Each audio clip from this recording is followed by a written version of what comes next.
Good morning students, कैसे हैं आप सब। आज हमारे इस वीडियो में हम बात करेंगे 3 टॉपिक्स पर। तो पहला टॉपिक हमारा है HSN code, second is service accounting code. तो HSN कोड क्या होता है? HSN कोड जो है वो गुड्स के लिए इस्तेमाल किया जाता है। इसका फुल फॉर्म है harmonised system of nomenclature, right. तो GST लगाने के लिए जो हमारी प्रोडक्ट्स हैं, जो गुड्स हैं, उनको एक कोड देना अनिवार्य है। और ऑलमोस्ट जितनी भी गुड्स हैं उनमें उन्हें 5000 कमोडिटी ग्रुप्स में बांटा गया है और उसके हिसाब से उन्हें कोड दिया जाता है। और ये कोड डेवलप जो किया गया है वो वर्ल्ड कस्टम ऑर्गेनाइजेशन के द्वारा किया गया है। ये आप देख सकते हैं, ओके, जिसमें 5000 कमोडिटी ग्रुप्स हैं गुड्स के लिए।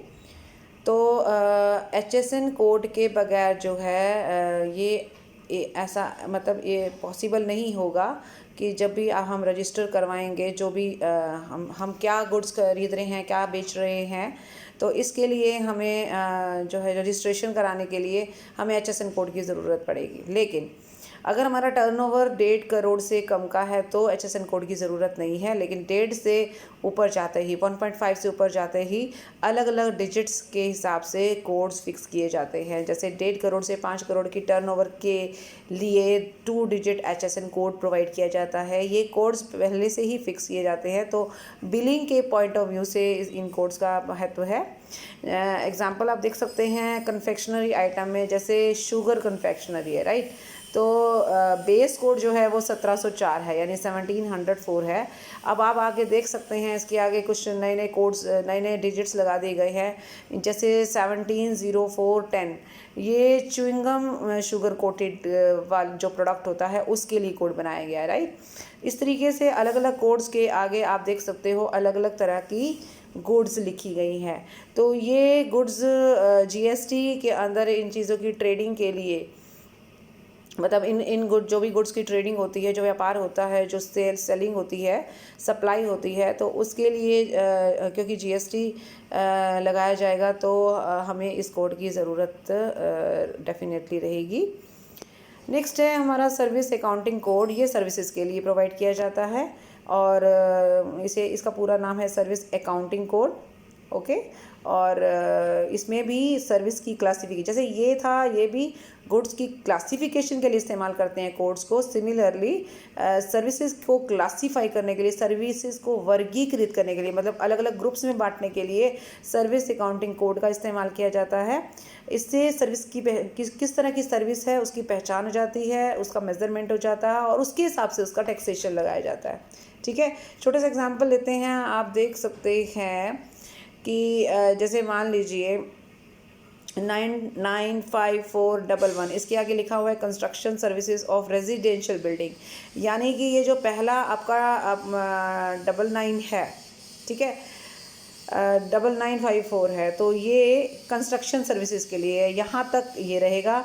11 आते ही ये पता लग जाएगा हमारे को कि ये 11 किसी पर्टिकुलर का सर्विस के लिए, जैसे रेजिडेंशियल बिल्डिंग का अगर निर्माण होगा तो उसके लिए 11 कोड दिया जाएगा। 9954 जो है वो कंस्ट्रक्शन सर्विसेज का बेस कोड है।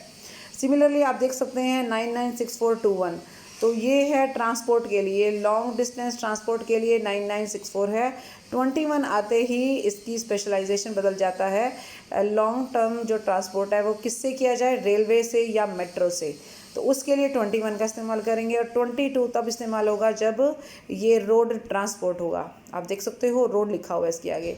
इसका मतलब आप यहाँ समझ सकते हैं कि अगर हमारे इनवॉइस में इस तरीके का नंबर होगा 996421, तो उससे क्लियर हो जाएगा कि हमारा जो बिल है वो लॉन्ग टर्म ट्रांसपोर्ट सर्विसेज के लिए है जो रेलवे या मेट्रो से दी गई है, ओके। तो इस तरीके से ये कोड्स हम इस्तेमाल करते हैं GST की इम्प्लीमेंटेशन के लिए। HSN code is used for goods and SAC code is used for services. So that is for the convenience of taxpayers as well as for government. Next topic हमारा है collection और and recovery of tax. तो GST का collection कैसे होगा और उसकी recovery कैसे होगी। जहाँ तक कलेक्शन की बात है, जो भी पर्सन, जो सप्लायर होता है, उसकी ड्यूटी होती है कि वो जब भी गुड्स या सर्विसेज सप्लाई करता है तो जीएसटी जो भी पर्टिकुलर रेट से उस प्रोडक्ट या उस सर्विस पर लगाया जाएगा, उस पर उसे वो टैक्स कलेक्ट करके गवर्नमेंट को जमा कराना है, ये उसकी ड्यूटी है। लेकिन अगर वो ऐसा नहीं करता है तो गवर्नमेंट के द्वारा ऑथोराइज जो भी ऑफिसर्स होते हैं वो एक शो कॉज नोटिस, एक नोटिस उस टैक्स पेयर को, एक्चुअली टैक्स पेयर तो देखो फाइनल कंज्यूमर है, उसमें कोई डाउट नहीं है, लेकिन अगर आपने कंज्यूमर से तो टैक्स ले लिया है लेकिन गवर्नमेंट ट्रेजरी में जमा नहीं कराया है तो ये आपका फॉल्ट है। तो जो आपका प्रॉपर या स्पेसिफिक ऑफिसर होगा उस एरिया का या जो भी ऑथराइज पर्सन होगा उसके पास एक अधिकार है कि आपको एक नोटिस भेज सकता है जिसमें आपसे कारण जाना जा सकता है कि आपने ऐसा क्यों नहीं किया, यानी कि टैक्स को जमा क्यों नहीं कराया है गवर्नमेंट के पास। एक अपॉर्चुनिटी तो मिलेगी आपको कि आपको सुना जाएगा, आप अपना पक्ष रखोगे, हो सकता है आपका कोई जेन्युइन रीज़न रहा हो, ठीक है। तो आपको सुनने के बाद, आपका पक्ष सुनने के बाद ही प्रॉपर ऑफिसर या स्पेसिफिक ऑफिसर जो है वो डिटरमाइन करेगा कि क्या अमाउंट ड्यू था, और अगर उसे लगता है कि ऐसा जानबूझकर किया गया है तो इंटरेस्ट प्लस में जो इंटरेस्ट आपका बनता है, आपने जब टैक्स पेयर से या टैक्स जिससे आपने कलेक्ट किया है कस्टमर से, उससे आपने जिस दिन टैक्स कलेक्ट किया और जिस दिन आप जब तक आपको वो गवर्नमेंट को जमा कराना था और नहीं कराया, तो उन दोनों के बीच का एक डिफरेंस, उन दोनों के बीच का जो टाइम फिक्स किया जाएगा उस टाइम के आधार पर उस अमाउंट का इंटरेस्ट भी लिया जाएगा आपसे, ठीक है। तो ये रहेगा टैक्स कलेक्शन का सीन। अब एक और पॉइंट आपको मैं इसकी हेडिंग एक बार फिर से दिखाऊंगी आपको, tax collected but not paid to the government, यानी कि गवर्नमेंट को दिया नहीं गया, हमने तो कलेक्ट कर लिया, राइट। टैक्स पेयर ने तो टैक्स दे दिया, यानी कि जो आपका कस्टमर है उसने तो आपको टैक्स दे दिया, आपने कलेक्ट भी कर लिया, बट आपने जमा नहीं कराया, आपने ट्रेजरी में डिपॉजिट नहीं कराया। अब बात करते हैं tax wrongfully collected and paid to government. कई बार ऐसा भी हो जाता है कि हम इंटर सेल को इंट्रा सेल मान लेते हैं या सप्लाई मान लेते हैं, और इंट्रा सप्लाई को इंटर सप्लाई मान लेते हैं। मान लीजिए आईजीएसटी हमें कलेक्ट करना था और हमने क्या कर दिया, सीजीएसटी कलेक्ट कर लिया, एसजीएसटी कलेक्ट कर लिया, और अगर हमने सीजीएसटी या एसजीएसटी कलेक्ट करना था लेकिन हमने उसको इंटर स्टेट सेल समझकर या इंटर स्टेट सप्लाई समझकर हमने उसका आईजीएसटी कलेक्ट कर लिया, ठीक है। तो ऐसे केस में क्या होगा कि मान लीजिए आपको जो भी, जैसे मान लीजिए पहला पॉइंट मैं ले रही हूँ, intra state supply considered as inter state supply. Inter state supply मान लिया आपने गलती से, किसको, इंट्रा स्टेट सप्लाई को, ठीक है। तो अब आपने उसको, इसको सीजीएसटी और एसजीएसटी को आपने आईजीएसटी मान लिया, ठीक है, ओके, जबकि ऐसा था नहीं। सिमिलरली यहाँ पर आप देखोगे inter state supply considered as intra state supply, आपने इंटर स्टेट सप्लाई को इंट्रा स्टेट सप्लाई समझ लिया, यानी कि स्टेट के अंदर की सप्लाई समझ लिया। तो उस दौरान आपने जो गलत टैक्स सरकार को पे कर दिया, ठीक है, तो सरकार का अब ये काम रहेगा कि वो टैक्स आपको रिफंड करेगी, okay. That amount will be refunded to the person जिसने वो टैक्स पे किया है, ओके। और जिस टैक्स को पे करने में एक्चुअली देर हो गई है, मतलब आईजीएसटी पे करना था और आपने सीजीएसटी और एसजीएसटी पे कर दिया, राइट, या सीजीएसटी एसजीएसटी पे करना था, आपने जो है आईजीएसटी पे कर दिया, तो उस दौरान जो दूसरा टैक्स है अब उसका इंटरेस्ट नहीं लिया जाएगा, क्योंकि वो एक तरीके से थोड़ा सा जानबूझकर नहीं हुआ, रॉन्गफुली कलेक्ट हो गया है, और सरकार को तो उन्होंने जमा करा ही दिया था ना। ऐसा तो नहीं है ना कि वो टैक्स इवेजन कर रहे थे या टैक्स की चोरी कर रहे थे या वो टैक्स देना ही नहीं चाह रहे थे या दिया ही नहीं था, जैसे कि ऊपर देख सकते हो आप। यहाँ टैक्स तो पे कर दिया पर उसको गलत कंसीडर करके किया, ठीक है। तो इस केस में क्या होता है कि वो अमाउंट रिफंड हो जाएगा और दूसरे जो टैक्स जो बनता था उसका इंटरेस्ट कोई चार्ज नहीं किया जाएगा, ठीक है।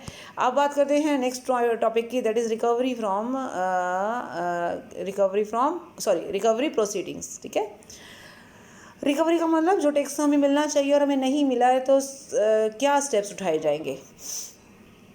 रिकवरी प्रोसीडिंग का जो स्टार्टिंग होगी वो ये होगी कि जो भी अमाउंट, देखिए टैक्सेबल पर्सन को जो अमाउंट पे करना है और उसने जीएसटी लॉ के अंतर्गत पे नहीं किया है, तो प्रॉपर ऑफिसर या जो टैक्सेशन ऑफिसर है वो कुछ स्टेप्स ले सकता है उस टैक्स की रिकवरी के लिए। कैसे, what are the modes of recovery of tax, यानी इस टैक्स को हम किस तरीके से रिकवर करेंगे। जैसे एक तो इस तरीके से कर सकते हो कि जो प्रॉपर ऑफिसर है जिसको ये काम मिला है रिकवरी का, अगर उसके पास उस टैक्सेबल पर्सन का कोई अमाउंट रखा है, उसका कोई अमाउंट कोई मनी उस पर्सन के पास रखी है, कौन से पर्सन के पास, उस ऑफिसर के पास रखी है, तो वो ऑफिसर उसी मनी में से वो एडजस्ट कर लेगा। ठीक है, सिंपल सा फॉर्म बोला है ना ये। अगर आपने किसी को कोई पैसे देने हैं लेकिन उसके पास ऑलरेडी आपका कुछ पैसा पहले से रखा है, तो वो क्या करेगा, उसी पैसे में से आपका पेमेंट एडजस्ट कर लेगा। ठीक है ना, यहाँ पे भी वही सीन हो सकता है।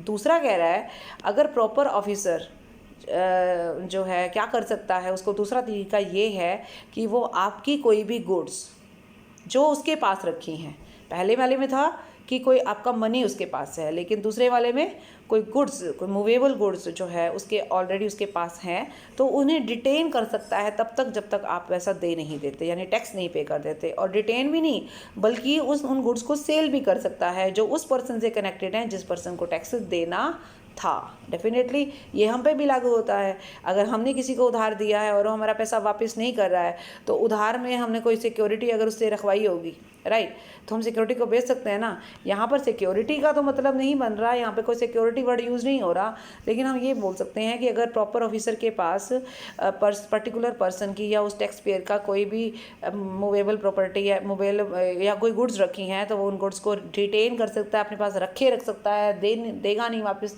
और वो उसका जो है उसको बेच भी सकता है।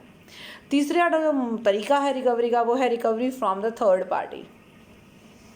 अभी थर्ड पार्टी का सीन ये होता है कि ये भी तो हो सकता है ना, यहाँ तो दोनों केसेस में आपको ये पता लगा कि प्रॉपर ऑफिसर के पास ही आपका सामान या आपका पैसा रखा था, इसलिए उसने वहीं एडजस्ट कर लिया। लेकिन अगर आपका पैसा किसी थर्ड पार्टी के पास रखा है, जैसे मान लीजिए बैंक में आपका कोई डिपॉजिट है, या किसी इंश्योरेंस कंपनी के पास है, या किसी पोस्ट ऑफिस में है, या किसी या आप जॉब कर रहे हैं, ऐसा भी तो हो सकता है ना कि आप कहीं जॉब कर रहे हैं तो आपको वहाँ से सैलरी मिलती है, तो अभी जो सैलरी आएगी तो आपके एम्प्लॉयर को ये कहा जा सकता है कि भाई इसकी सैलरी देने से पहले हमारा ये टैक्स जो है अपने पास ही रख लेना, हम आपसे कलेक्ट कर लेंगे। तो इस तरीके से किसी थर्ड पर्सन को कहकर, वो थर्ड पर्सन जो टैक्स पेयर के साथ कनेक्टेड है और उस थर्ड पर्सन ने उस टैक्स पेयर को कोई पैसा देना है, तो थर्ड पर्सन को रिक्वेस्ट की जा सकती है और उसको बल्कि ऑर्डर दिया जा सकता है कि वो गवर्नमेंट का जो भी जीएसटी का एरियर है वो काट के बाकी का पैसा उसे दे, ताकि जीएसटी आप वहाँ से ले सको, या जो भी टैक्स का अमाउंट है वहाँ से ले सको। फिर है डिस्ट्रेन द प्रॉपर्टी। यहाँ पर इमूवेबल प्रॉपर्टी की भी बात है। अगर कोई इमूवेबल प्रॉपर्टी या मूवेबल प्रॉपर्टी, एक्चुअली गुड्स ऊपर आ गई हैं तो हम मूवेबल यहाँ नहीं भी रखेंगे तो एक ही बात चलेगी, मतलब इमूवेबल प्रॉपर्टी पर हम फोकस कर सकते हैं।